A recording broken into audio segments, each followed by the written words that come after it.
আপনি কি দিয়ে ভাত খাচ্ছেন? মুরগি দিয়া। মুরগিটা দেখান একটু আমাদের। এই যে মুরগি খাসি। খাসি মুরগি এটা? এটা তো ব্রয়লার না। না, এটা কি এটা কি এটা কক মুরগি, এটা ভর্তা। এটা হাসি দেন একটা।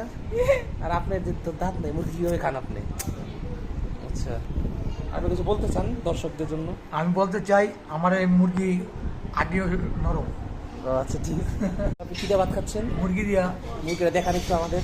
এই যে মুরগি খাসি। খাসি মুরগি এটা? এটা তো ব্রয়লার না। না, এটা কি এটা কি এটা কক মুরগি, এটা ভর্তা। এটা হাসি দেন একটা। আর আপনার যে তো দাঁত নেই, মুরগি কিভাবে খান আপনি? আচ্ছা, আপনি কিছু বলতে চান দর্শকদের জন্য? আমি বলতে চাই আমার এই মুরগি আগে নরম। আচ্ছা ঠিক আছে। আপনি কি দিয়ে ভাত খাচ্ছেন? মুরগি দিয়া। মুরগিটা দেখান একটু আমাদের। এই যে মুরগি খাসি। খাসি মুরগি এটা? এটা তো ব্রয়লার না। না, এটা কি এটা কি এটা কক মুরগি, এটা ভর্তা। এটা হাসি দেন একটা। আর আপনার যে তো দাঁত নেই, মুরগি কিভাবে খান আপনি? আচ্ছা।